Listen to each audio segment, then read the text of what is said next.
Welcome to the Road to Abundance episode number 7.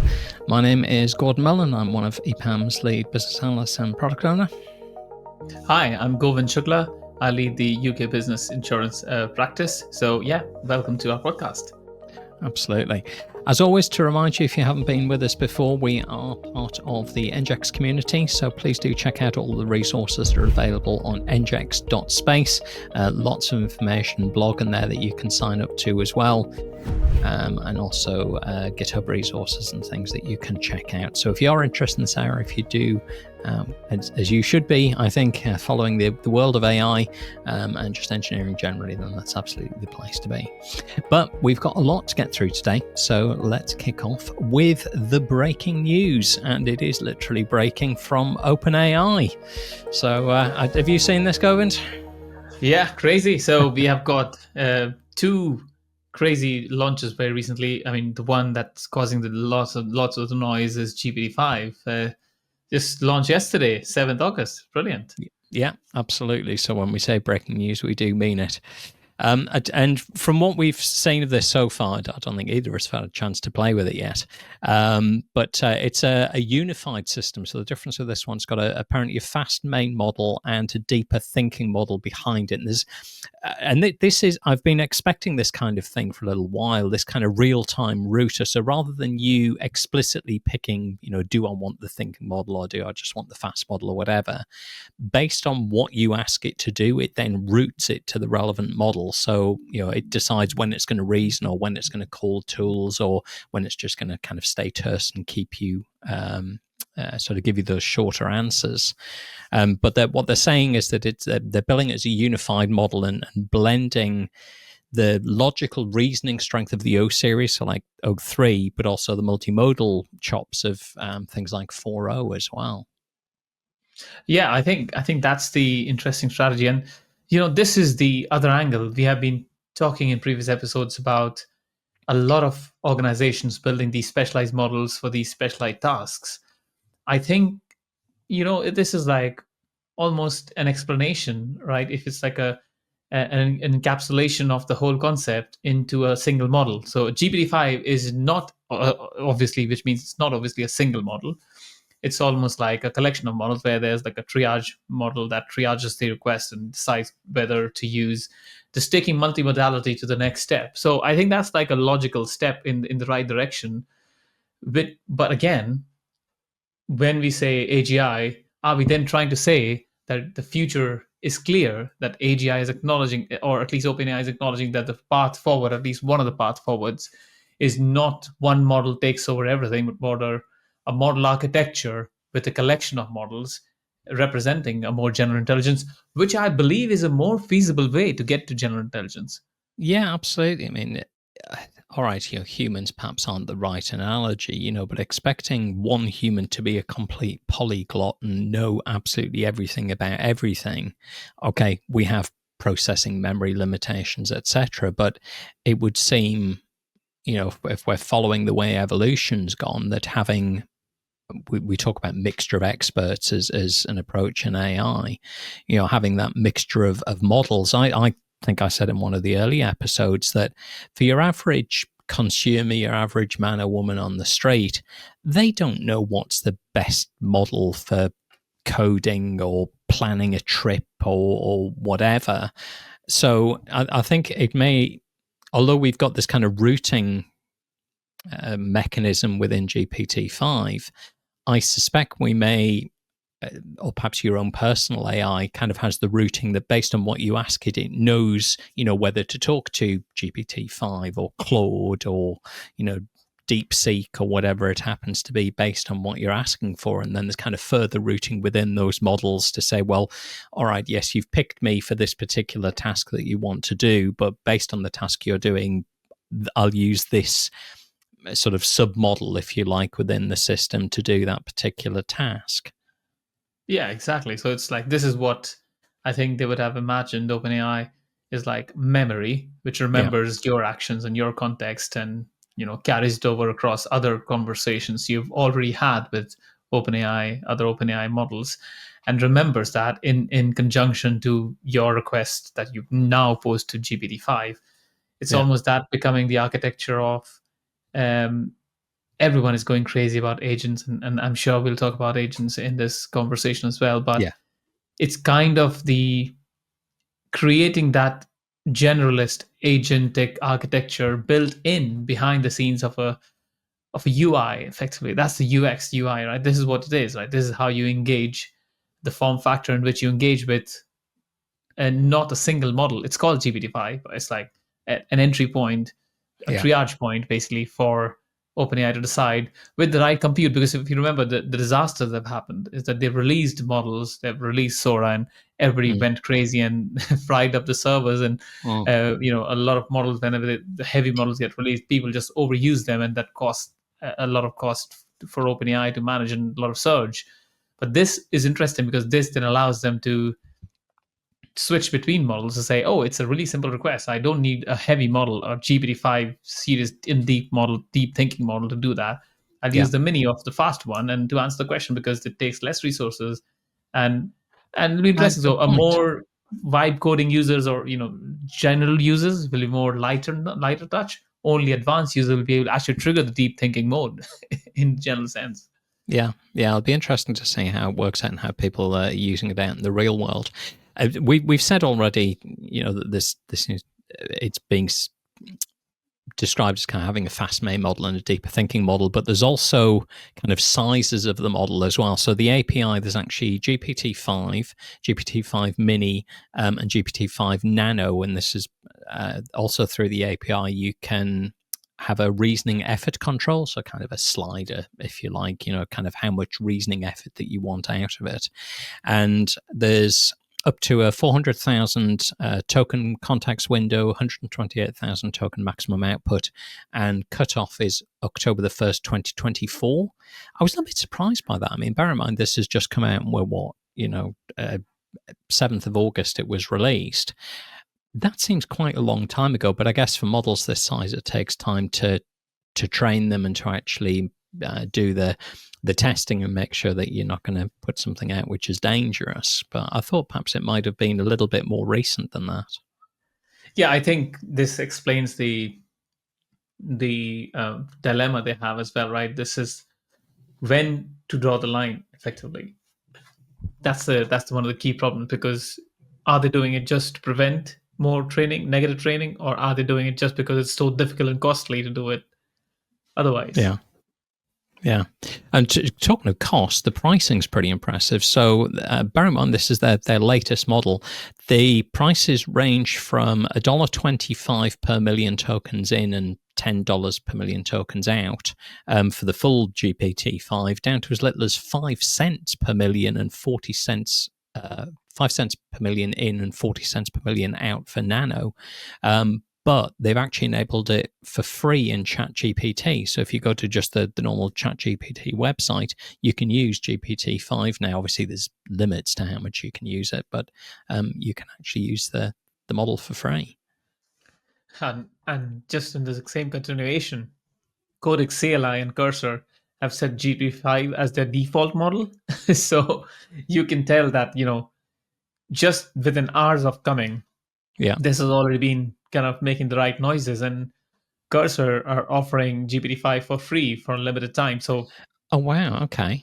So they really want to get you people can know into that using it might be Nano that you're getting initially, but at least it's they're opening it up. Yeah. And there's quite a few of the others are supporting as well. So JetBrains AI and Junie agent supported, MS Copilot smart mode routes to it apparently, and Notion AI and Perplexity have already started offering GPT-5 as well. Yeah, I mean, it tells you that it's not a surprising thing, right? This is a very well thought out strategy where the general public find out about this later, but I'm sure you can't just switch on a model like in a couple of seconds without validating. So there must be people who have gotten early previews of this, and then it's a very well thought out distribution strategy. Again, this is magical thing, right? Of an evolving industry, you figure out these new distribution channels and distribution strategies of engaging with these providers and becoming almost the exclusive model that they offer as the default. And the default is important because we already have that default battle between Apple and Google for the search, for example, right? And so the default is very important in the general sense. So this is OpenAI trying to entrench themselves very deeply into these systems. Yeah, and they are claiming with this that it's got significantly reduced hallucinations, increased safety, less factual errors, and apparently it's also leading in artificial analysis as long context reasoning, occupying the number 1 and number 2 slots. So they're making lots of claims about it, and Sam Altman has said that GPT-5 is so smart it makes him feel useless, apparently likening its impact to the advent of nuclear weapons. Wow. However, there have been a few sort of slightly embarrassing bits about this. Apparently, they initially said it achieved 74.9% on SWE Bench verified, but that got corrected to show it's actually just roughly on par with Claude 4.1 Sonnet. And it gets 9.9% on ARC's AGI 2 benchmark, but XAI's Grok 4, which has been out for a while now, still leads with 15.9. So, and this is just Grok 4. This is not Grok 4 heavy. Yeah, it's remember? not Grok. Yeah, and they're talking about Grok 5 coming out later on this year as well. I just saw a post from Elon yesterday or earlier today. Correct. So, I mean, deep research runs find GPT-5 roughly comparable to GPT or Cloud 4 Sonnet. Cloud 4 Sonnet, honestly, it has been a model that has surprised me quite a lot. It has surprised me. It is so good at so many different tasks, specifically coding and research. I really enjoyed that. And so, it is fair to make the noise and say GPT-5 is here and stuff like that. But, we have to be honest about the amount of effort and achievement other models like Grok and Cloud for Sonnet have already achieved. So, on long horizon research tasks, it's still just comparable to Cloud for Sonnet. It's not beating it straight out. Obviously, there might be gains. Yeah, and there was one comparison that I saw, and okay, sample size of one, usual disclaimer. One guy, he tried a coding task, and what he found was that Claude code was much faster, so it did what he was asking in 2 minutes versus 12, and it produced simpler, cleaner, and working code versus, in his words, kind of buggy, pretty much unusable, albeit creative output from GPT-5. So GPT-5 went beyond, the things he'd asked for and suggested, added some additional features, but he couldn't actually use the code. Whereas the Claude Code stuff that came out just basically worked straight off the bat. I think that's the main thing, right? And so one of the key themes coming out of this is that the claims that GPT-5 are making, maybe the confidence and the belief comes from the knowledge they have about the memories of users using ChatGPT. And I'm assuming from their testing and simulations, they have been able to prove internally that given the current usage, a lot of existing OpenAI ChatGPT users will find GPT-5 mind-blowing and amazing, which is good to know. But if we think about the other side of people who are looking at this as their day job, finding out models and comparing them on tasks, that angle definitely is clearly initially not coming out as in flying colors against existing models. Cloud for Sonnet has been out for some time now, so there you go. Yeah. Now we'll have to wait and see, but there's advancements, and sometimes it'll be 2 steps forward and 1 step back, and sometimes things improve over time as the models are out, as they get some updates and fine tuning as things go through. But we'll definitely want to keep an eye on it. It's early days, as we said, only came out yesterday.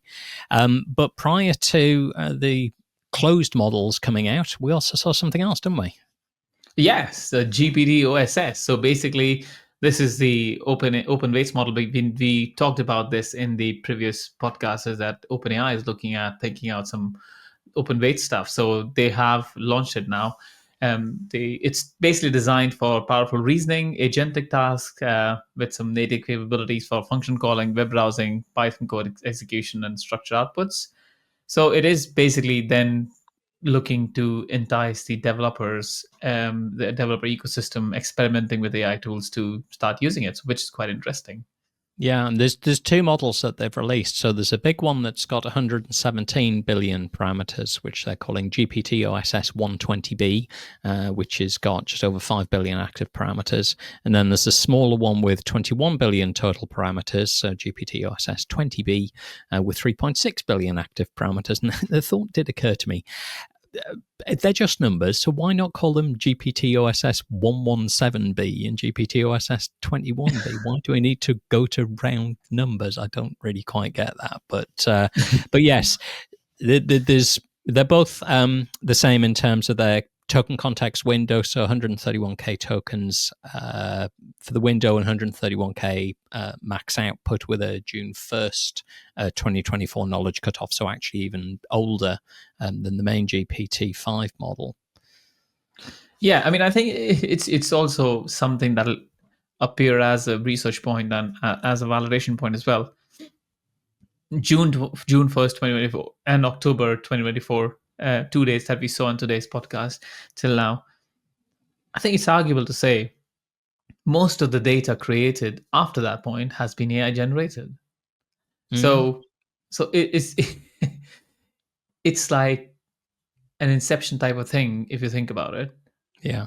If the weights include the weights for or the understanding of the models created before these models as weights of concepts, it's almost like an inception of agents then. It's like I guess, yeah. yeah, and so it's like, definitely an area of research potentially to see the latent ability of these new models being better or worse or whatever it is in comparison to the earlier models, just because they are also trained on the weights of a previous model. I think that's how they train anyways. That's what they call model distillation.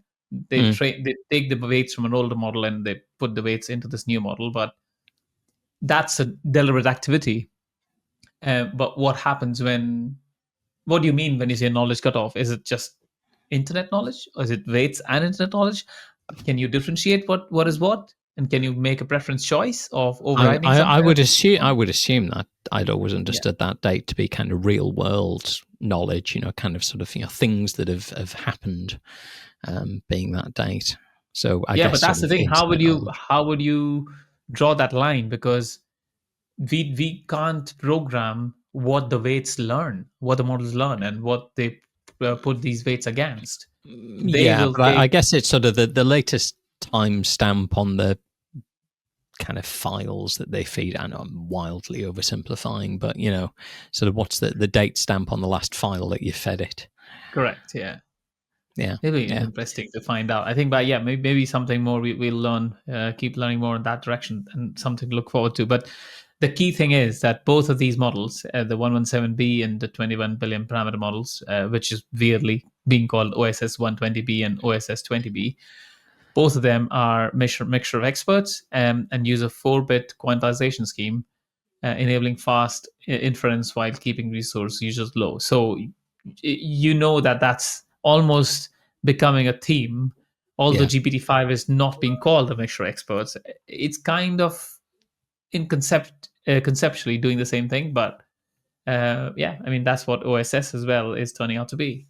Yeah, and obviously because these are open weights models, you can they've got configurable reasoning effort. You've got access to full chain of thought. You can fine tune them, and just to give sort of our audience an idea of the size of hardware you need to run these things, the large model fits on a single H100 GPU, which is sort of outside the budget of the likes of you and I. But the small one runs in 16 gigabytes of memory, so that one's perfect for consumer hardware, on-device applications. So, whether that's, obviously 16 gigs is a reasonable amount of RAM, but it's well within the realms of your laptops, your Apple Minis, and even some mobile devices as well. Yeah, I think this is the again an arena we have been following. So we have seen 3 billion parameter, 4 billion apparently lower parameter size models outperforming some of the larger parameter model size. So it'll be interesting how OSS 20B performs in the small modern arena, and I'm sure we'll track that and we'll report back to you guys what our analysis is. But the license they've used is the most popular one at the moment, the Apache 2.0 license, which a lot of organizations are using for releasing these open weight models. Mm-hmm. There's no copyleft restrictions. There's no patent risk. It's basically that's what they want. They want you to experiment with it, customize it, and use it for commercial deployments. And I think the main objective for them is to embed this API into a stack, an architecture stack where it just gets used more and more, and it just becomes like another way of becoming a very stable, sizable revenue stream for OpenAI. Yeah, absolutely. So, and just one final point on it. Sam Altman claims it's got strong real-world performance comparable to O4 Mini. So, again, it's new out there, and we'll continue to keep an eye on the results of that and what people are doing with it in the real world. But moving on from the breaking news, something a little bit further back, we've now got a new ChatGPT agent which unifies Operator, which is the one that does the web tasks, and Deep Research, which is the one that does multi-step research inside ChatGPT. So what this means now is that that's running tasks on a virtual computer. So hanging art, ordering food, ingredient selections, making analytics slides and things like that. But every important step from what we've seen still needs user approval. So although the demos were quite successful, there's been some people who tried to replicate it, and things like ordering cupcakes took about an hour. And then there was also somebody that tried to get a route to a Major League Baseball stadium and landed in the open ocean, according to what agent was doing. So it's certainly not perfect, that's for sure. Yeah, and I think that's what the key thing is. And again, there's a bit of a skill developing. This is the thing. It's always something comes out and it teaches us something, and we need to learn how to use it. Just like Google, right? People thought Google is just there for answering questions, but then Google became a skill set of how you use Google in the right way to get you the right answers. It's the same with ChatGPT and the agent. What I've realized is that if you give it very specific instructions, it is able to do a very good job. But if you expect it to be a generalist and be able to figure out things on itself, not so much. Because the biggest benefit of the agent is I was trying to do some research or mapping exercise or understanding some of the complexities of a document. I opened the document in a Google Sheet. It was then able to traverse a Google Sheet. And then I asked it to write some code for me to do something on the Google Sheet. And it did a great job, because if I uploaded the sheet directly onto the ChatGPT and asked it to do it, because the sheet had like 5,000 rows of data, very, very huge sheet, very complex. Yeah. It generalized things because it will just take out the weights from the sheet and understand it the way it is. Yeah. But with agent, it took a long amount of time, but it did go through, parse through the whole sheet. It took a huge amount of time doing it, but that meant I, as a user, has certainty it's actually going through the whole sheet and not missing out on things, which is, I would say, quite a differentiating factor. And again, this is an emergent benefit of something like ChatGPT agent, where maybe a most obvious use case someone at CNN or New York Times or all of these major publications will try is ordering a pizza or doing something funny. But again, if you have the right kind of motivations and you play around with it, you'll be able to gear it to make it work for your personal use case. Yeah, and hopefully we'll talk about these things a bit later on. You'll be able to tell it to do that, and it'll order it, and then it'll the order will be handed off to a humanoid robot that'll turn up in a ultimately autonomous delivery vehicle and bring it to your door. That's the world we're heading towards. One of the security a couple of security concerns about ChatGPT agent was what we were saying was that the agent was just sailing past captures undetected. So there's definitely some concerns about bot security for that one. And it was also classified as high performing in bio because it might aid some dangerous sort of bio work. So they have added some extra safeguards around that as well. So the more capable these things become, the more we have to up our game in terms of alignment and security.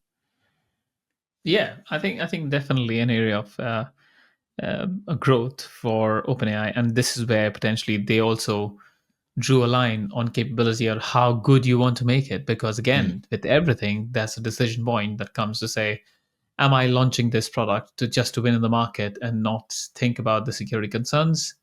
Yeah. Or am I launching it just enough to give enough capability for smart people to figure out the right things, but prevent negative agents from being able to do things? Because if you think about it, the Comet browser from Perplexity is doing similar kind of in the same ballpark. It is able to browse websites and do things for you.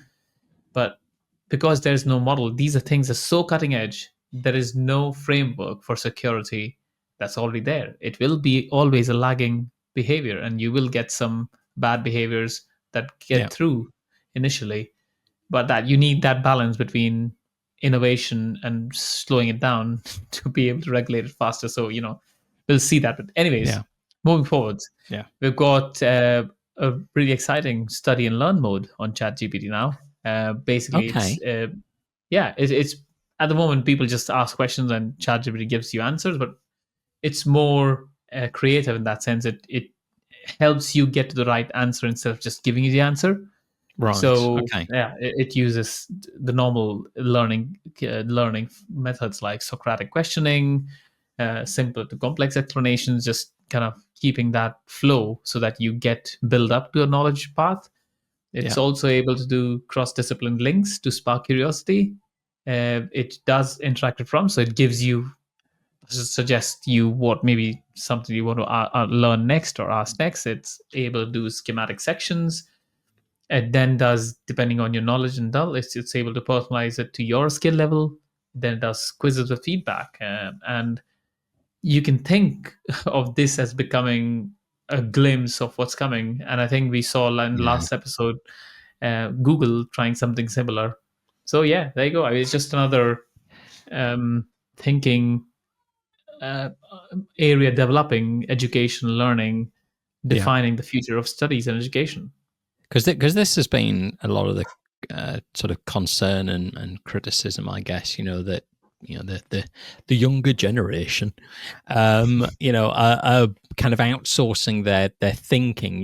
They're just getting AI to do stuff for them or just feed them the answers. I mean, I'm old enough to remember when sort of Google and the ordinary search engine started to get traction, and there was lots of criticism of that at the time as well. But this is obviously taking it further, and it can think and reason as well as simply retrieve facts from a massive library. But it really does make you question about what is the future of the education space. Is there going to be a space for human teachers in 5-10 years time? Is it going to be that there's just that horribly overused phrase, kind of the rock star educators, the ones that are good on social media or whatever, perhaps being supported with AI duplicates of them?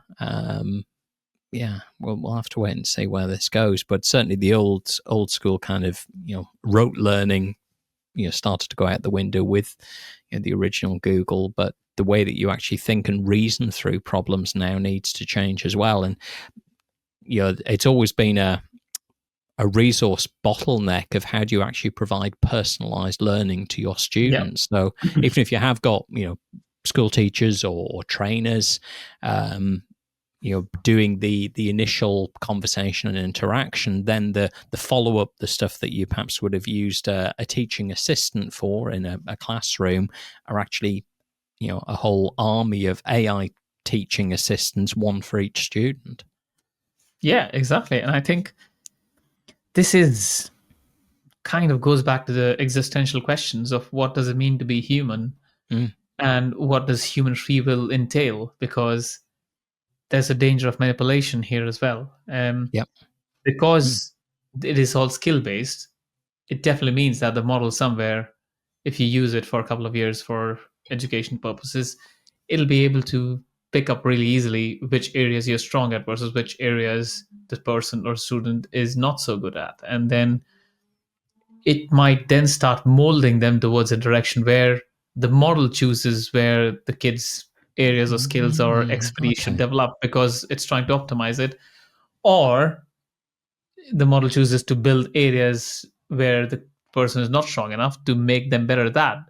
There's always two choices of the equation, and Yeah. again, just like everything, it's a decision that education system would want and parents of the child would want to have in their control, rather than just giving it to an AI to decide whether, if my kid wants to learn something, and AI has all the mechanisms and methods to keep them engaged in something they're good because that's their comfort zone, right? And Yeah. everybody loves the comfort zone. And the reason why you sometimes end up in a YouTube rabbit hole is because that's an area of interest for you, and Yeah. it And definitely it means just that ends you up as an spend, echo chamber. Yeah.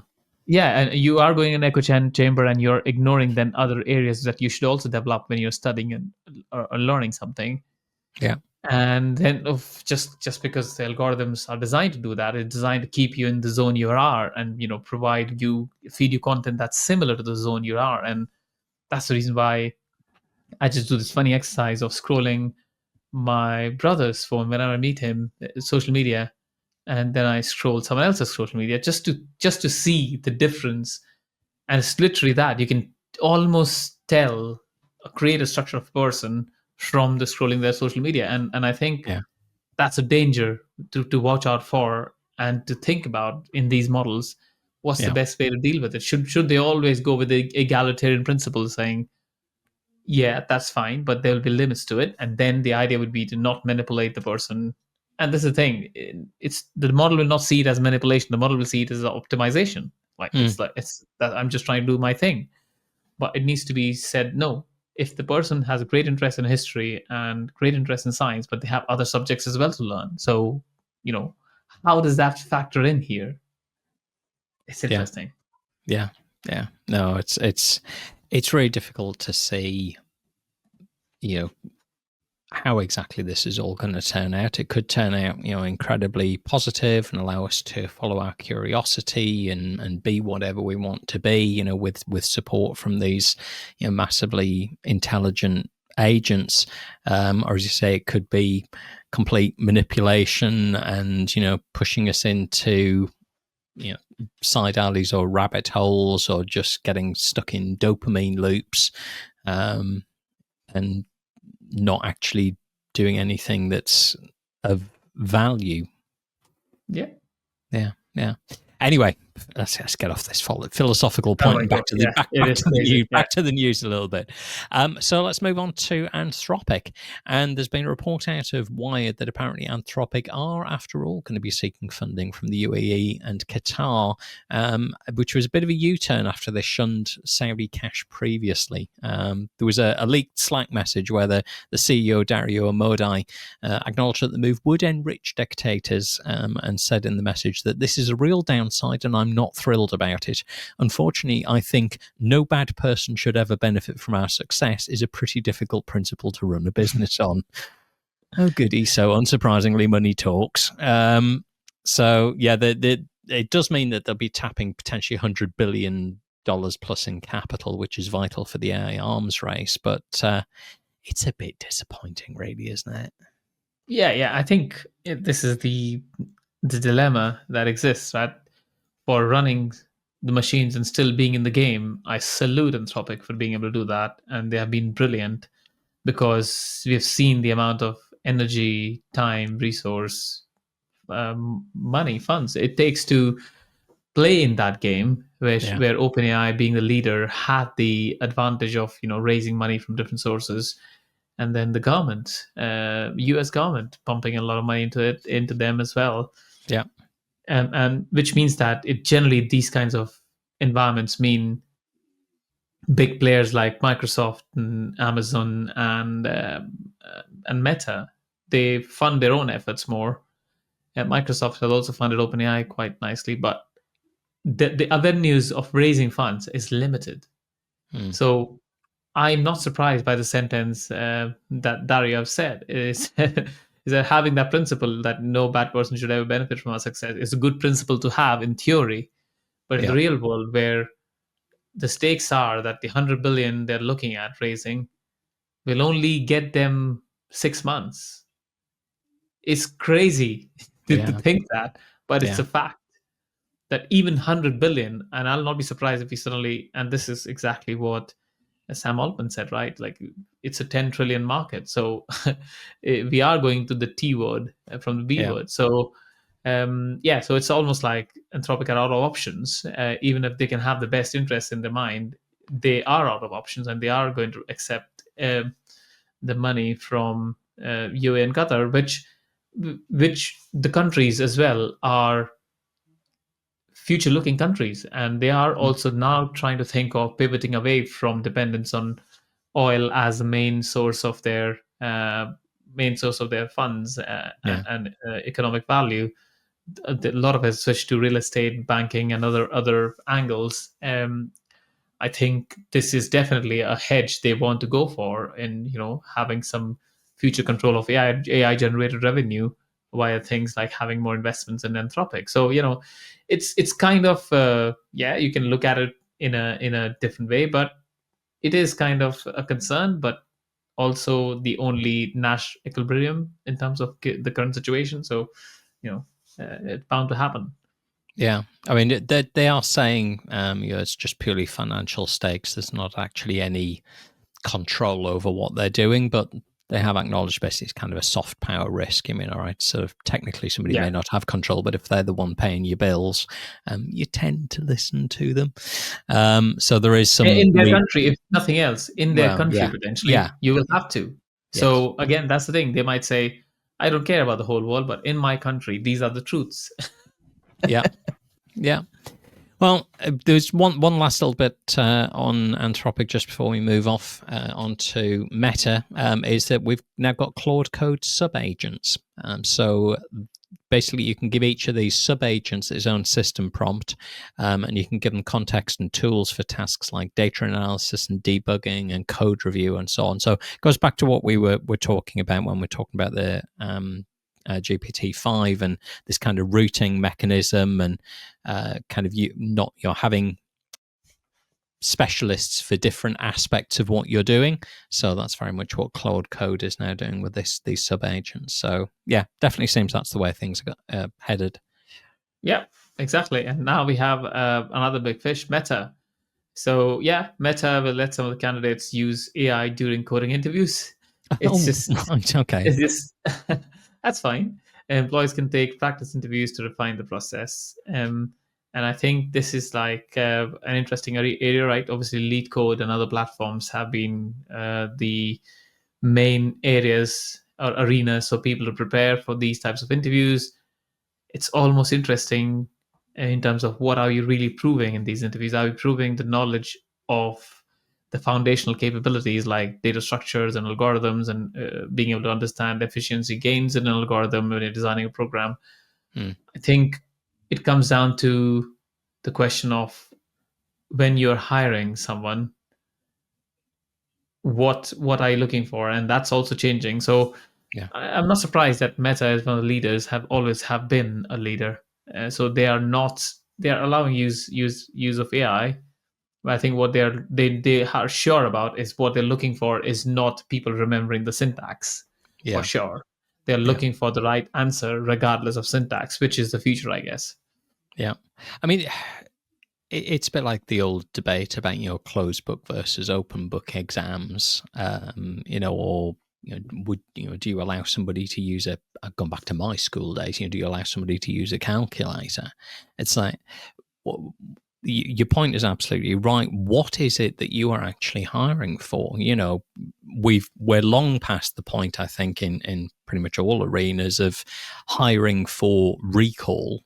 I mean, we've got infinite libraries available to us. Why do we need to waste valuable neuron space memorizing stuff. I mean, it's useful sometimes, but a lot of the time it's not. So Yep. the claim that basically that Meta are making with allowing this is that it's closer to the real dev workflow. And they're actually claiming, I'm not quite sure how this works, that it reduces cheating.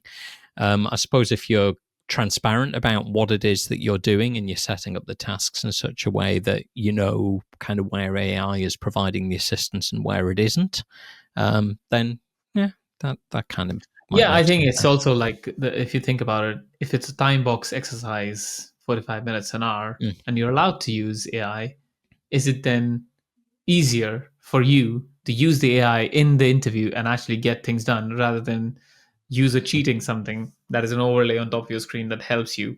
Yeah. It's just that decision. And that's the thing with the real dev workflow is you'll have a code. You just need to modify it to make it do something else that's better. Yeah. Yeah. Because ultimately it's about, I was going to say outputs, about coming from agile background. I probably should say outcomes rather than outputs. You know, it's not just about how many lines of code you can generate. It's about, you know, the quality of the resulting outcome in the real world of what it is that you've built. So they're going to be using these tools and fully expecting them to use these tools once they're actually in the job. So interview them in the way that you would expect them to work. Yeah, Makes yeah, sense. Yeah. exactly. And Yeah. on the same lines of what we've been hearing from Meta and why they named themselves Meta, apparently Zuckerberg's new mission letter says we need to put super intelligence in everyone's hands. Yeah. I saw So this. that's quite powerful. Yeah. And he's also talking about, you know, personal AI and devices, so glasses, etc.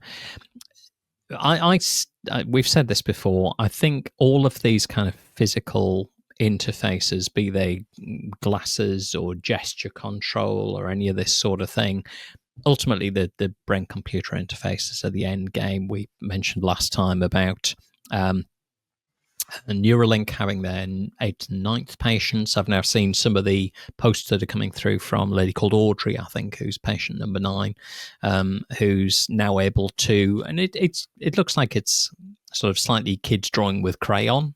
But in terms of being able to kind of freehand draw stuff on the computer screen, create pictures and things like that, that once you get the input as well as the output going with the BCIs, I think all of these physical devices, phones, screens, everything else just gradually drift away, and it just becomes a direct injection into the auditory and visual cortex of the brain. Yeah, crazy. I think this my opinion about this is that I with a glass, I have the option of taking out the glass and putting it on the side. Mm, With a brain computer interface, the problem I see that it's not about the switch on, switch off. It's more about the programming of the brain will change completely. The reason mm, for that is once I experience brain computer interface and I have a conversation with you, Gordon, where we've talked about concepts and complexities that'll take, I don't know, like a week to discuss in a 5 minute exchange of data, mm. the brain will then default to expecting that as the default state for conversations and for communications and for speed. Yeah. I mean, for example, really simple, right? Really simple example. Now, uh, being able to send emails, being able to do things like that. Now, if someone is told to write a letter to somebody and go to the post office and post it, Hmm. if you say that to someone, they'll be like, not doing that in 100 years. It's literally, if you multiply that 1,000 times, that's the Yeah, difference that the brain will be used to now. it Which is. means that I mean, and you can have multiple different examples. Like for example, if you tell somebody, "Oh, don't watch this," like a 15-minute YouTube story about something, read a 500-page book about it. Again, you'll have some purists who'll say, "Oh yeah, I'll prefer the book," but then if you just be honest with yourself, you'll rather watch that 15-minute YouTube video. Again, it's Yeah, just making that connection that if I'm able to do something within seconds using the brain computer interface versus it takes me an hour to do, that will quickly become table stakes. And again, it means that goes back to the question, then what will really truly be human? Or is that not even an important thing? But Yeah. anyways, it to be continued when we see more of it coming through us. But again, another comment, which is interesting from Zach, has been that the rest of the decade will be decisive for humanity's trajectory, which is Yeah. exactly the point that I was just saying. Do totally agree. Yes, Yeah. absolutely. So yeah, interesting. Let's Yeah. move on to Amazon now. What do Okay. they have? So well, they not much on Amazon this time around, but they have bought BEE, which is a $50 AI wearable that continuously records speech to build daily digests, to-dos, and reminders. So it's another one of these sort of wearable devices, Fitbit style band in this case. Has got optional access to your email and contacts and calendars, but B says the recordings aren't stored or used for training. So yeah, we'll wait and see whether this actually gets any traction or whether it's just another device that some people buy, wear for a few weeks, and then it goes in a drawer and never sees the light of day again. Yeah. I think this is again going to your same point, right? That if the trajectory is BCI, and that's the default state, I think everybody's looking at the precursors to that. Yeah, So if the way I see this, Amazon is now trying to understand that ecosystem, and this acquisition is a step towards that, to say, or although it's a device, but then that helps explaining the maze of what a BCI would look like and what it'll be able to do, assuming it has the abilities that this B device has. So again, this is going the same trajectory that but that Meta was going towards. it is. But we've seen things like the Rabbit, where they're these kind of specific dedicated devices, but essentially a lot of the time it's a microphone and a speaker and a mechanism for talking to a cloud-based model. Yeah. We already carry something around in our pockets that can do that, or if you're wearing glasses, then that'll have the all of that built into it as well. So unless there's a really good reason, general purpose quite often beats specific purpose, I think, particularly for these AI wearables. So that's why I'm a little bit skeptical about whether this Yeah, all exactly. I think this is exactly what I'm saying as well. I'm saying yeah that these acquisitions are initial parts of a larger roadmap. So they're yeah not, Amazon for sure will not be launching B as a commercial product available to the users. What they might do is take some capabilities from B and embed them into Echo, right? Into Amazon, into the Amazon Echo, which is like it now able to listen to you and be able to replicate yeah things that B is doing on their existing framework. That's a short-term benefit or short-term return on investment. Long yeah term is they will take the inputs of all this and feed into their BCI step research that they're doing to become foundational capabilities that a BCI should have. And yeah then that is leveraging that acquisition to get long-term benefits. So I yeah absolutely agree with you. I don't think we're going to see the B being in people's hands very soon. It'll just be Amazon yeah. gleaning the capabilities and using it in the existing ecosystem that it has been able to successfully acquire. Yeah, yeah. I mean, just before we move off this and talk about Microsoft, I mean, for all I'm a big tech user, have been for a long time. I bought a smartwatch. I have my Galaxy smartwatch. I actually got to the point where I've gone back to wearing a regular watch because I carry my phone in my pocket, and I just got sick of remembering to charge it. And if you wanted to see anything more than sort of a few small details, I would be pulling my phone out of my pocket anyway.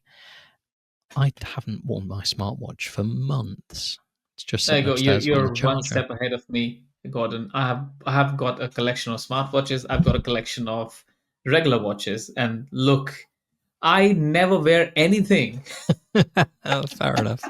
Fair enough. because honestly, at the moment, it's just literally a hindrance for me typing on my keyboard. Right? Yeah, If I don't have a raised support, it just hinders me typing, and so I agree with you, which means yeah, that I'm ready for BCI, I guess, because yeah.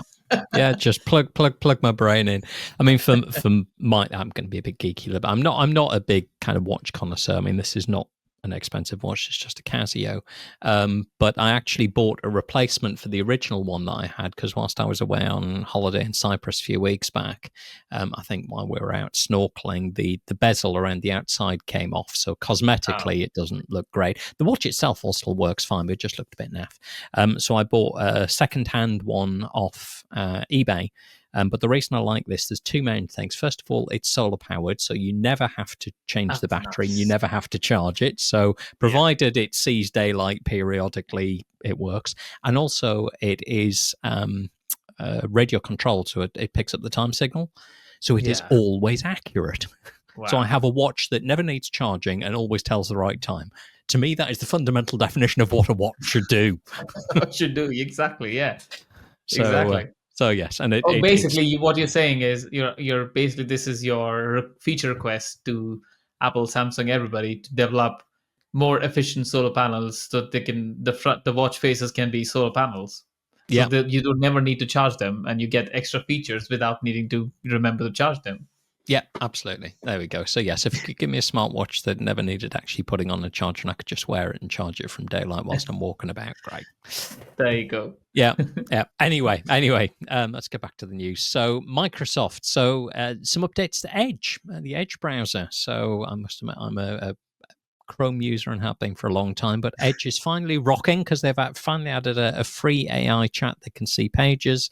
It can summarize YouTube. It can turn articles into podcasts. It can make images. Even also does real-time YouTube translation, although that's still a bit flaky. But yeah, good to see them. Yeah, I mean, honestly, Edge has been the best Microsoft browser till now. Hands down, it does a very good job. It's very responsive. Yeah. So I don't mind, obviously, in the enterprise setting, because Edge is the default browser. That's the Microsoft way. But yeah, when I open something and opens up an Edge, I don't mind these days, because Edge has become quite better than before. The only trouble is sometimes when you search, it hits the Bing search, and that's when you end up in realizing, oh, no, this is not what I wanted. Yeah, but it's also got better tab management than Arc. It's got a nicer design for it, but there is a bit of a snag because you can't import settings. If you have been using any of the other sort of agentic browsers like Arc or Deer or Comment or whatever, you can't import settings like you would, historically have imported your bookmarks or whatever from Chrome if you were moving to Edge. So that's a bit of a slowdown, but I guess you pick your horse and you ride it. Yeah, cool. And on the same line, continuing Microsoft updates, they've reached a bit of milestone, doesn't they? So they have become the second $4 trillion company in history, all thanks to Azure and AI, not Windows. So you can see why Microsoft is very, very focused on usage and usability and becoming almost a backend to other AI providers as a key priority, is because they want to make sure that they have everything, all the demands pumping down back to their Azure ecosystem and the data centers and all the AI efforts as well, combining together with that. They want to be the infrastructure play. And Windows, I think I'm not really surprised, because they realized that Windows has become commodity, which means people are not going to pay like loads and loads of money to continue having Windows, and that's why they've stopped that play quite a while back and became a more infrastructure and backend type player. Yeah, but 4 trillion companies that like buses. You wait ages and then two come along all at once.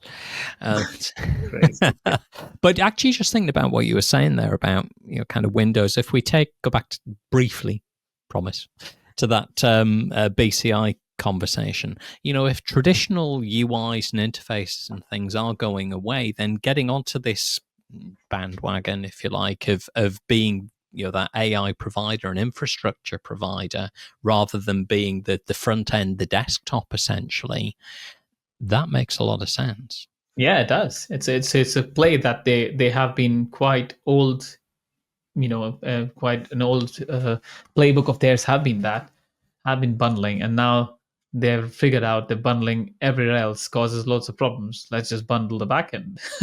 And now that's the thing. So if you're using BCI, whatever it is, it's running on Azure. So you're happy running it on Azure because it's fine. I don't care. I have my BCI and all of it is running. And Microsoft did attempt that. I think it was maybe they were the first ones to attempt that with HoloLens, which is a step towards BCI, or it's more HCI. It would say in that sense, human computer interface, where the Yeah. HoloLens launched, and it was a product ahead of its time, and it created the right kind of hype. But obviously, because of the other limitations of infrastructure, other limitations on battery technology, Yeah. visual design technology, display technology, projection technology, all of that problems stalled it. And obviously, then Microsoft at some point decided we don't want to pursue this as a thing. And Yeah. and surprisingly, Meta then came around saying that's our main mission. Yeah. Yeah. No, absolutely. We'll see again. Follow this and see how things develop. But let's talk about the French. So Mistral. So just some quick bits on them. So Le Chat has gained the deep research mode. So that's now got voice, multilingual reasoning, image edit tools and projects, and that's all on the free tier. So people can try that one out. Yeah, exactly. And the Codestral has been upgraded now. They 30% accepted completions. They are giving out fewer rogue outputs, 50% fewer rogue outputs. They are faster to deploy on cloud, BBC, or on-prem, anything. So you're getting some improvements there. Then there is a Codestral embed, which is a semantic code search, which local embeddings with privacy and speed. So there you go. That's another little release from Mistral. Moving on, we have another big news that somehow didn't get in a focus. It's been the Google Veo 3 that we talked about. That API is now open to the image to video and text to video with prices 0.75 per second, which is quite good for a 720p 24 fps plus audio. So you can think of that as one. And the biggest of all is what we're going to talk about in a second. Gordon, will you take us away with this? Absolutely. 5th of August, DeepMind launched Genie-3. This is mind-blowing if you haven't seen any of the videos for this. So basically what it is, it's a generative, navigable, promptable world model. And we'll put a link into the announcement on it. And there's loads of videos on that people can have a look at. But as per Veo 3, it's 24 frames per second, 720p, but you can move around it in real time.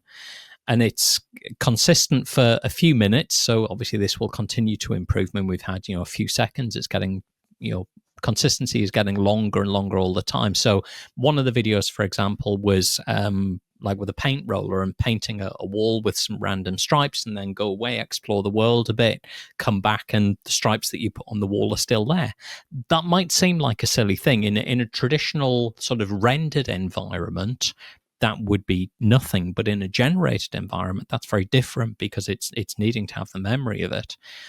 But it's modeling the physical properties of the real world, which is really useful for generating worlds for training software agents and robots. So I think what I saw somebody say that what we're likely to end up with is, admittedly, until perhaps the AI models can do all the memory themselves. So future of games, for example, is likely quite quickly to move towards a traditional game state type engine for the memory of what the state of the world is, but the actual what you're seeing and what you're interacting with is just entirely generated. It's not coded. It's not using sort of coded physics models and all of that sort of stuff. It's just simply using generative AI. Yeah. Basically, you feeding the whole Lord of the Rings series as text to a model and then delivering it in your way. And if you don't like the way they have rendered the whatever, like at the characters, you can prompt it to change it to where you want to perceive it. That's quite interesting, right? This is the again another example of why people will be dropping reading as a habit very soon, because they can experience literally every book, every story written Yeah. in this generative experience. And Yeah. like, why would I read a book when I can step through it? And this is, I mean, this is why Robert Scoble, well-known sort of tech blogger and sort of tech sort of writer, he's been around a long time. I remember him from my very early days in the IT industry. But he's been saying this for quite some time now. The holodeck is coming. And it's things like this, again, when you combine it initially with glasses and then again, back to the usual thing, back to BCI interfaces, where you just say, I want to have this scenario, this world. I want to go and play in a world that's got these bits. And as you said, even now with Genie-3, it's generated a scene like that. Actually, I want to change that aspect of it. I want to bring this character in. I want this event to happen, or I want to have this kind of thing to be able to interact with. It really is the holodeck. Yeah, it is. It is. And I think if you think about it, again, I am always thinking about the human mirror that is seeing all of this in its reflection. When anything you can imagine, you can see in front of you, right? How does that impact your confidence in your memories that are longer period memories, like 5 years ago? If you remember something a certain way, and now because you're used to thinking of something and that is exactly how it appears in front of you, we already are flawed memorizers. We don't remember things quite well, so our recreation is generally flawed and biased.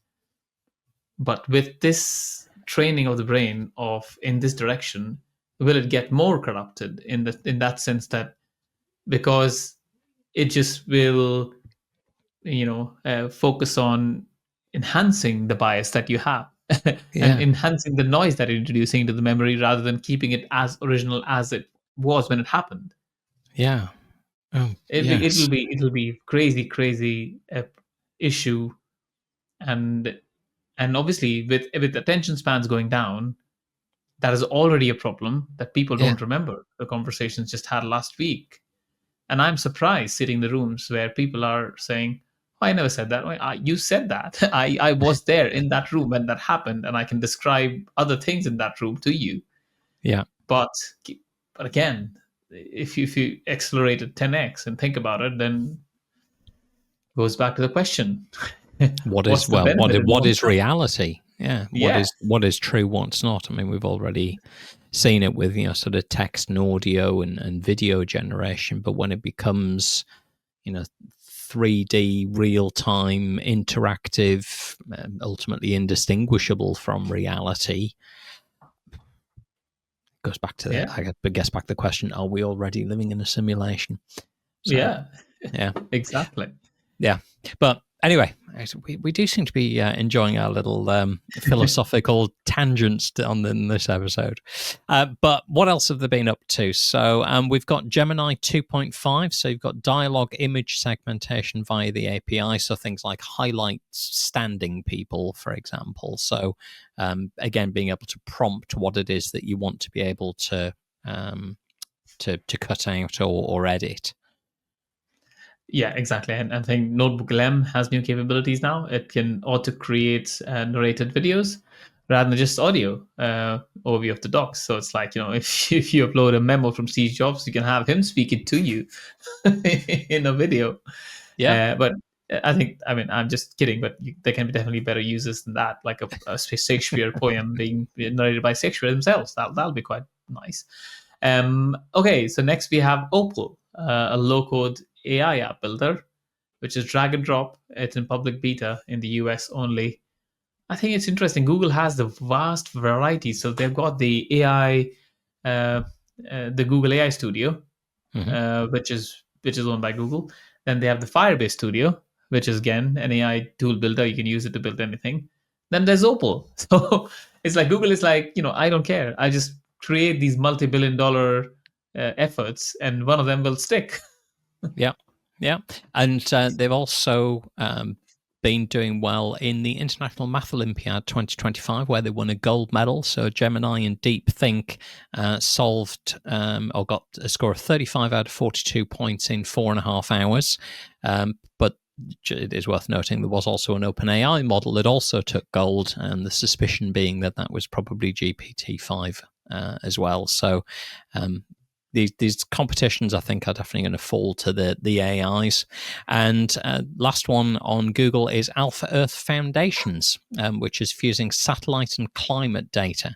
So 23.9% fewer errors, 16x compression, and 10-meter resolution embeddings planet-wide. So provided we can still feed some ground truth data in, if the likes of Trump don't knock all the satellites out that are actually providing all of the data. If you've seen that news where they're trying to get rid of some of the climate sort of greenhouse gas monitoring satellites and crash them deliberately.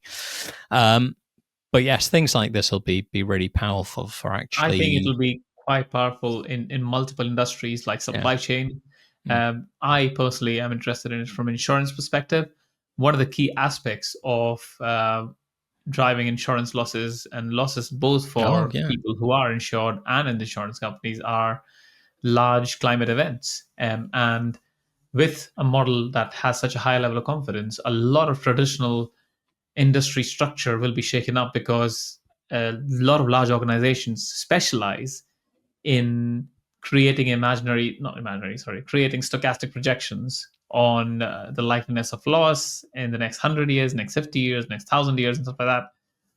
I think a lot of that can be fed with this high quality information, and then maybe the bloat around the science that has become a cottage science because the quality of data available has a ceiling, and therefore that ceiling drives a lot of other core industries, where it creates a lot of dependencies and data sources and other aspects of business modeling around, to support this what is known as in the insurance industry catastrophe modeling, of modeling the catastrophes and doing exposure management.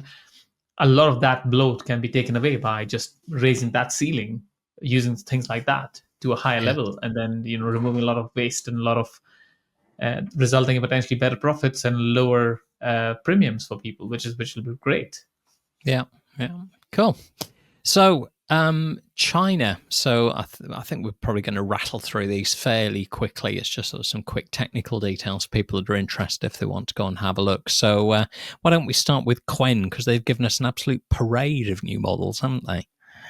Yeah, Qwen. So Qwen is just, I'll just keep going through it. So it says 253B instruct, 253B thinking, and obviously the instruct being the non-reasoning one, which is currently beating the Kimi K2 and Cloud 4 Opus, which is quite impressive. And then the thinking one is at the O4 mini level. The Qwen 3 MT, which is a 92 language.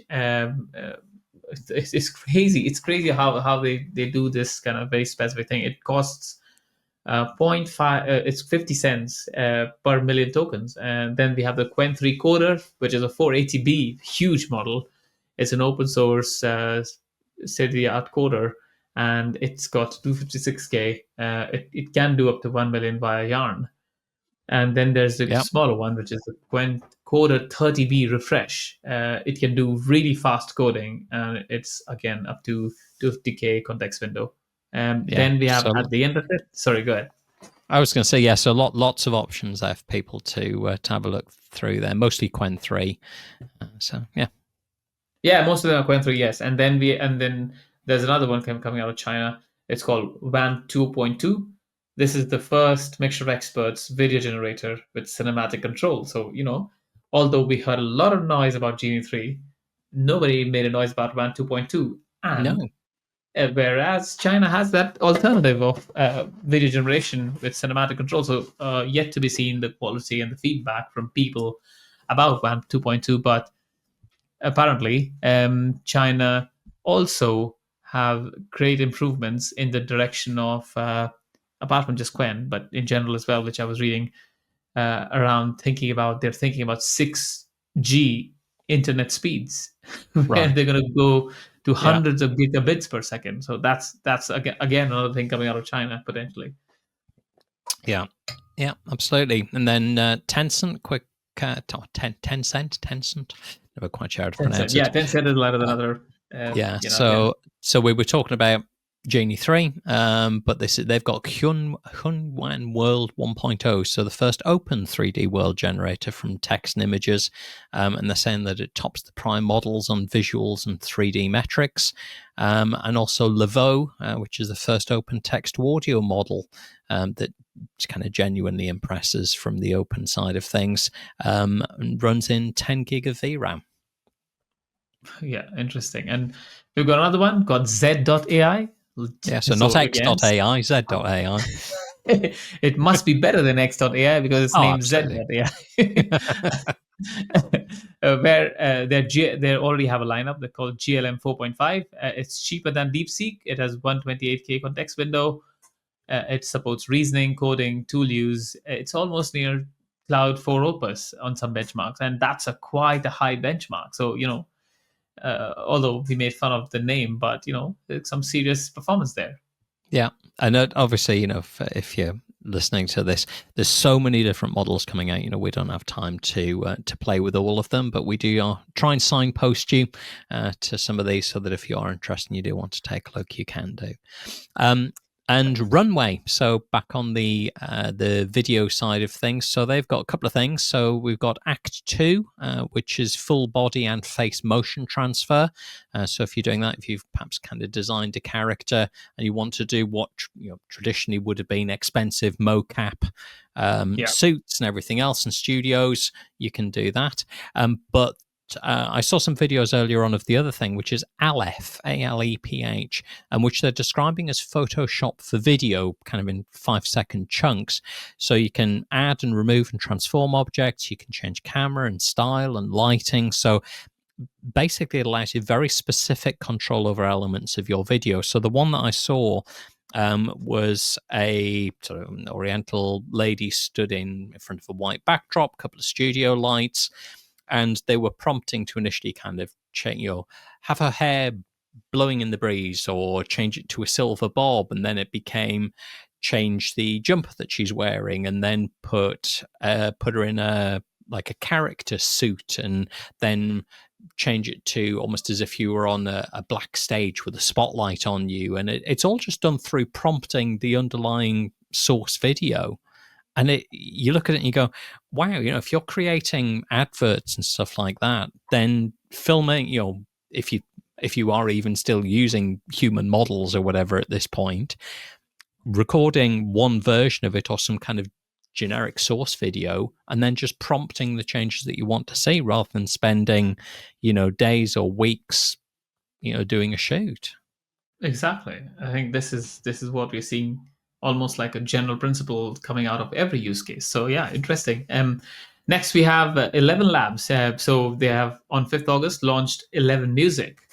They've announced it on X, and we'll share the link of the announcement.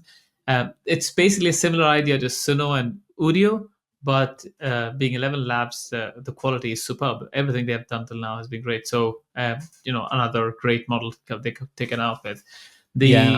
I saw the launch video on this one. It's incredibly flexible and controllable, because I've played with kind of Suno and Audio a few times, and they're good, but there's a limit on how much you can and how granular you can be, I guess, with your control.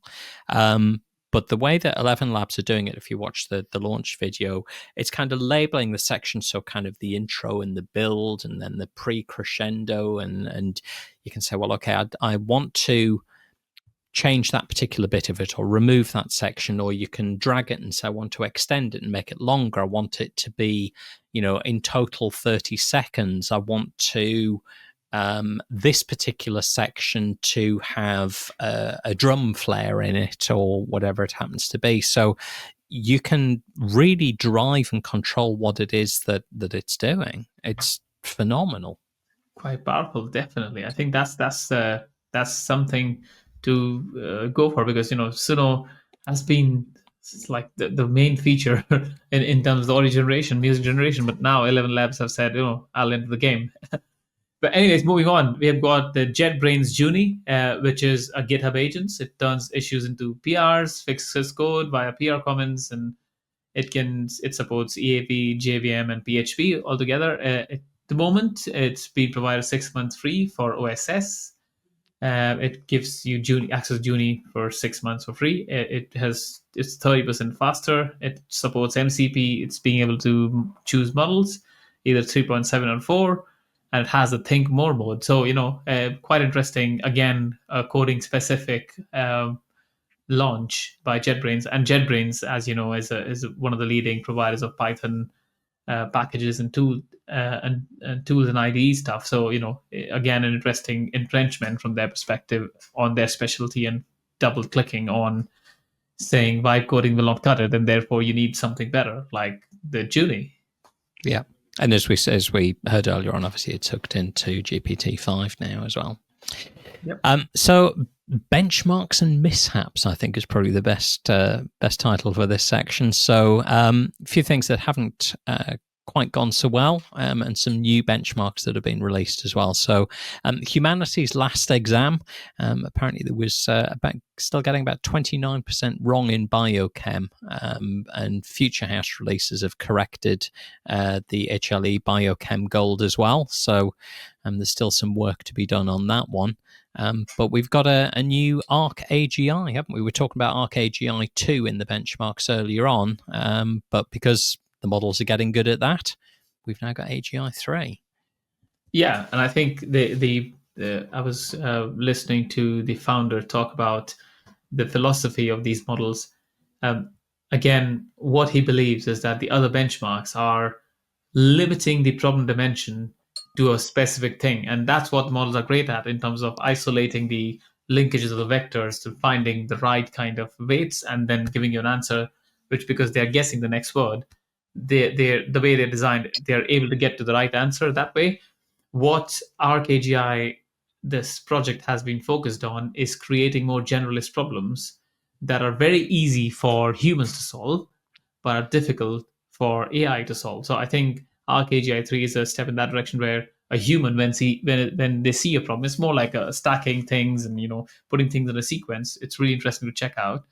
It's very easy for a human to kind of solve the problems, but then for AI, it's a big challenge because it's not some obvious pattern. It's not an example of an existing game. It's completely brand new, fresh, and that's why it becomes a bit of a challenge. So it definitely something interesting to check out on. Yeah, so humans 10 out of 10, model 0 out of 10 at the moment. And if anybody watching this is interested, you can go and play it at 3.arcprize.org. So go and give it a try yourselves. Yep. And we've got Stack Overflow 2025. It's got 49,000 respondents. 35% visit Stack Overflow to fix AI-generated codes. Well, that's not really a surprise, is it? We've been visiting Stack Overflow to try and fix human code for years, so we're just continuing that one. It's good stuff. Yeah. All right, let's move on to Law and Order, Gordon. Come on. Yeah. Okay. So we've got the US AI race plan. So this is the Trump administration again. So cutting the red tape, boosting open source, aiming to align values and build AI centers, expand their power and data centers, and also looking at export controls versus China as well. So I just get very tired following the US administration and what they're doing, because some things you kind of go, oh, that's quite a good idea, and then in the very next breath they'll suggest something you go, oh my God, how idiotic can you be?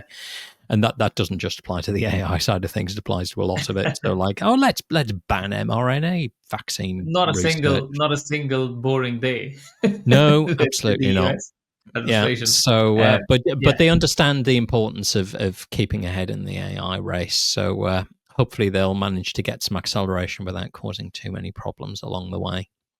Yeah, exactly. And then we have the EU AI Act, which we have covered quite extensively in previous episodes. It's mostly going to be live on 2nd August 2025.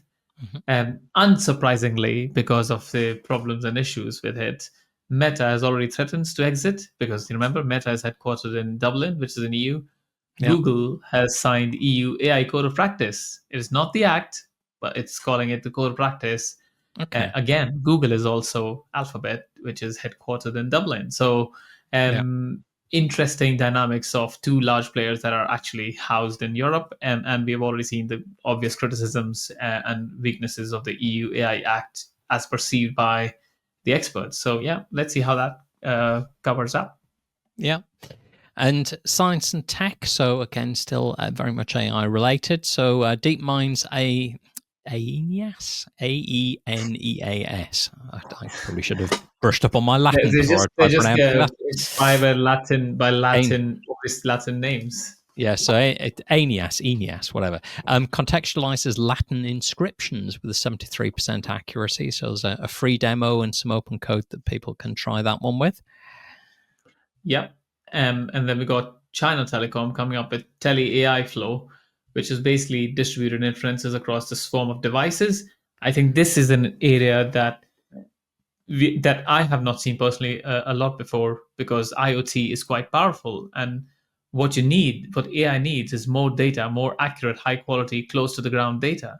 And I think this ability we're going to see a lot more, because swarm has been quite an interesting word on this podcast before as well. But but honestly, this is going to be the next superpower of combining the latest advancements in the AI and edge AI and edge models, combined with this steady stream of accurate data coming from devices. So something to watch out for sure. Yeah, and also because each individual device, particularly if you are talking about IoT or micro drones and things like that, they don't have huge amount of processing power individually. But if you can aggregate them together and do that kind of swarm intelligence, but without having to necessarily communicate back with latency or jamming perhaps back to central servers, then I can see how that could work. The DTU AI platform has designed some patient-specific cancer-targeting mini-binder proteins. So that one's one that's being powered by AlphaFold 2. So we've talked about that a few episodes ago, I think. So we're starting to see some of the other platforms adopting that and using it for useful things. Yeah, interesting. And then we have got the Meta wristband prototype, which has got 90+% gesture accuracy after a quick fine tune.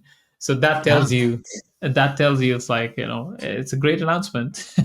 But that tells you the limitation of the Quest 3 and other wristbands they have right now. They definitely do not have 90% gesture accuracy. But that's a good thing that they're moving that direction, because then that is them doubling down on their original mission, which is brain-computer interface or human-computer interface. So next again, one. It's a proxy for actually what the brain is wanting it to do. But the one that I really was very impressed with, and again we'll see how much this lives up to the launch announcement. But there's a team from Stanford University which have built an AI agent, what they're calling CRISPR-GPT, which they claim turns anyone into a gene editing expert in one day instead of months.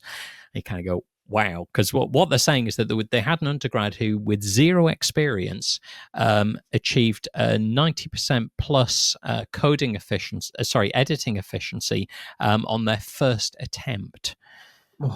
And this is real specialist stuff. And what they're saying is they've got a multi-agent system that's handling CRISPR system and delivery method selection, guide on RI design, protocol generation, real-time troubleshooting, data analysis, all through natural language. No coding, no complex software, literally prompt design your edit and it delivers. And they're saying they got 100% success rate in the trials, and that even experts will save days or weeks on data analysis and troubleshooting. So this ability to design these very specific edits to sort of the genome and things that you want to be able to do, this unlocks so much capability. Yeah, it does. And basically now I can finally have I don't know, like wings or something growing up.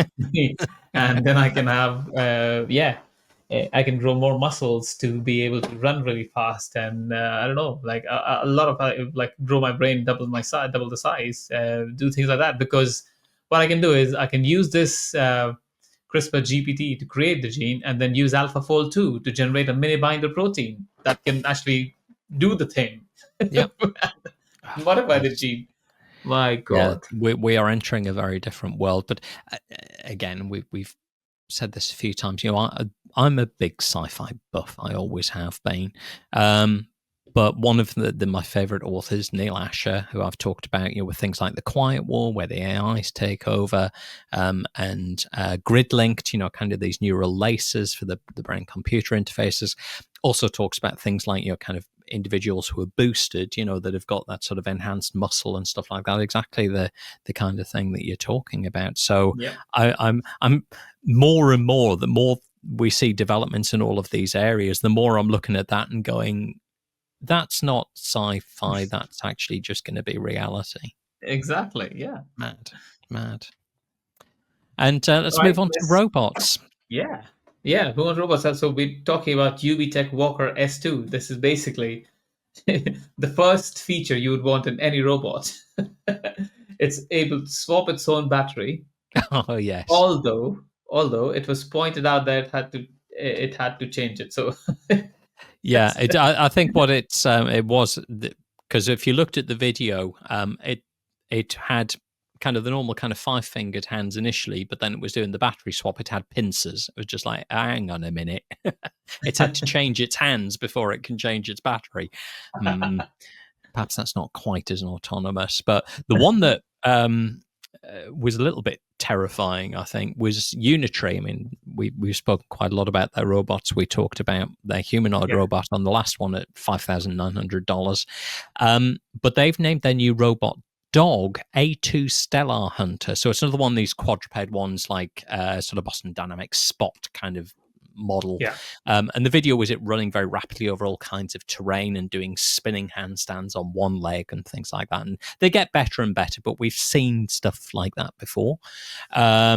Although the capabilities are improving. But the thing was that they also showed it smashing through glass, and that put at least one ex-user, and we'll put a link to the post in there, in mind of the Torment Nexus from a Black Mirror episode, which was called Metalhead back in December 2017, where something that looked very, very much like Stellar Hunter chased down a van, jumped, smashed in through the back glass, and shot the driver in the back of the head. And you kind of go, okay, so yes, we really are living in Black Mirror. Yeah, we are. I think that's the thing. That's the genius with Black Mirror, is that they never go crazy outbound of the technology and the foundations and research available today. So I think they're very research grounded, the Black Mirror makers, because everything you see in any episode is not far away from where we are now. It's just really around the corner. So it's definitely I consider Black Mirror as more of the new Simpsons. It's not quite as cheerful as The Simpsons. It's not for sure, yeah. But yeah. And then we also saw, I think, some rather creepy bedside lamps, didn't we? Yeah. So it's called Loom. They are the bedside lamp that unfold to fold your laundry. You have to see it to believe it. I literally just Googled them, and it was just funny how they look like. But apparently, multifunctional. The bedside lamps that unfold your laundry. But if you imagine a bedside lamp unfolding, getting grab of your neck and folding that. It's definitely creepy. So if I'm going to buy it, it's definitely not going on my bedside. No, it's not, because they're quite tall actually. They're sort of like standard lamps, but maybe it could be programmed to poke my wife to turn over if she's snoring and asleep. That could be use for her. I'm going to get shot. I'm going to get shot if she watches this episode.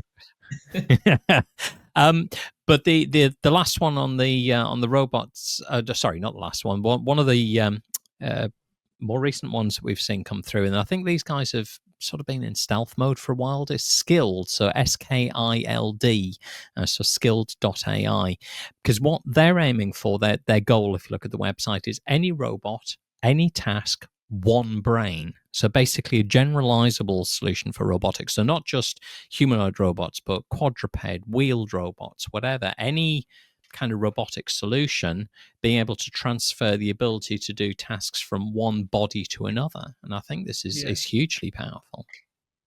Yeah, it's basically just the Matrix, right? Where you learn kung fu just by by feeding that program to your brain. But in this case, it's a robot.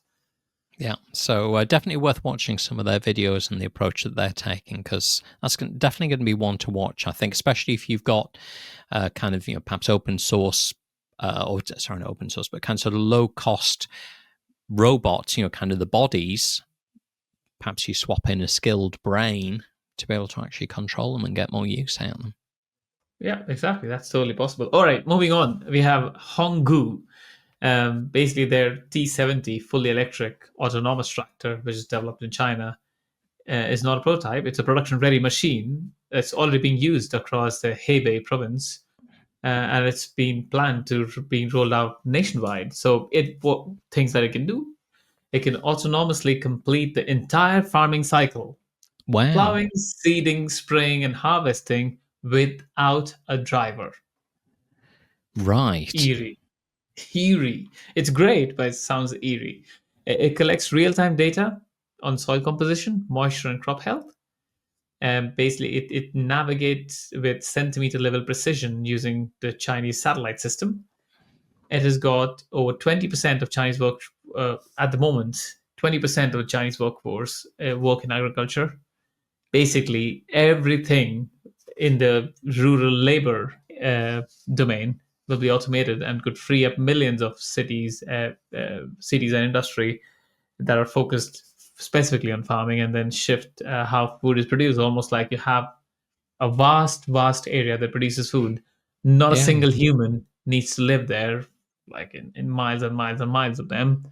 Automated But the food reason why I'm production. not, yeah, but the reason why I'm not happy about this is that then I think food production historically and still, even though use of fertilizers have spoiled some of it, but it does create a beautiful ecosystem of insects, of birds, of other animals who thrive on the agriculture that's going on. And if you have this kind of automation, what's the guarantee that, with a centimeter precision, it will not kill all the insects and will not kill all the birds and not kill, Well, but not care about the birds and yeah. just go on.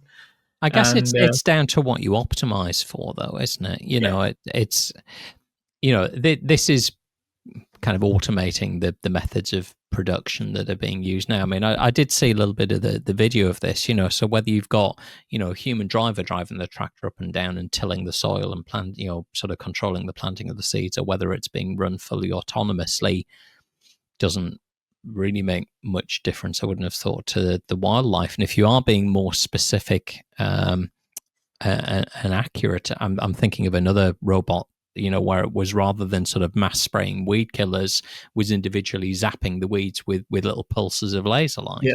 So actually that's kinder to the that's kind of environment to be, I and think, nature. the one thing that you said, which is the most important aspect, is what are you optimizing for? Yeah. And if you dehumanize it, which is what is happening, if you dehumanize it, then the question is, what are you optimizing for as a decision maker? Which means in a farm, a decision maker is the farmer, right? But if there's no farmer, the decision maker is the CCP. And in that case, CCP says, I want to optimize food production. Yeah. And in that case, they don't mean any harm. But then harm can be done very quickly, very fast, because not the right thing is being prioritized. So it's basically removing the humans for the equation has implications, and one of the implications can be the visibility of the losses of a kind that's not really apparent initially. But a human will be there and will be able to notice it immediately. Versus, so interesting. Yeah, as I will say, I think initially it'll be sort of, humans kind of wrangling, crowds of robots, be they tractors or humanoid robots or whatever they happen to be. I think there'll be sort of robot wrangler will be a job. as these things continue to expand. But talking of displacing humans out of jobs, Tesla are continuing to expand their robo-taxi coverage. So they've continued to expand the service area in Austin. So that's now up to about 85 square miles. I think they started at around about 20 square miles, then doubled it to 40, and then doubled it again, roughly up to about 85. But there's been sightings of their validation vehicles a lot further afield than that, including sort of right the way down into San Antonio and quite a long way north of that as well. So the expectation that's going to grow. They're now operating ride sharing in the Bay Area. As I'm sure lots of people point out, yes, they have got a safety driver at the moment, but that is a legal requirement for at least the first 50,000 miles. But they are using the robo-taxi build of FSD. So even though there's somebody in the driver's seat, it is actually the car driving. We've seen sort of people doing kind of Ubering with FSD already, but it's the speed of expansion that's quite impressive, because they've already got open positions advertised for New York, Phoenix, Las Vegas, Tampa, Miami, and Jacksonville. So the expectation is that over the next sort of 6 to 12 months, we'll see a much more rapid growth of the areas that they cover than we saw with Waymo. It's taken Waymo a long time to get to where they are now. And there's also a model with 10 times the number of parameters and a big improvement in video compression loss, which is in training at the moment. And they've said that they're aiming for release of that by the end of September, if testing goes well. So it's probably going to be October, let's be honest, before that turns up. But, being able to deal with edge cases much better, better pothole detection, and, it's already very smooth by all accounts. But yes, more developments in that area. I think this is great. And you would want to cheer for something like that, obviously, because the only issue I see with that is still the transition period, that we still have people who are humans who make mistakes on the roads, and then you have these automated vehicles, and then you can train things on data, but humans make interesting and curious types of mistakes every day, and that there'll be a period of friction, I'm sure.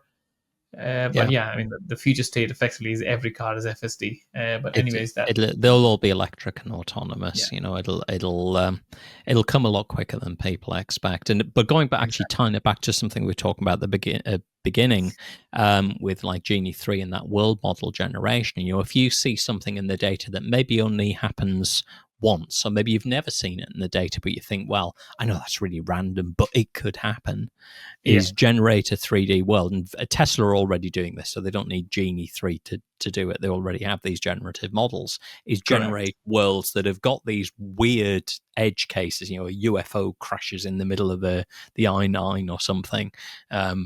What do you do? What does the car do?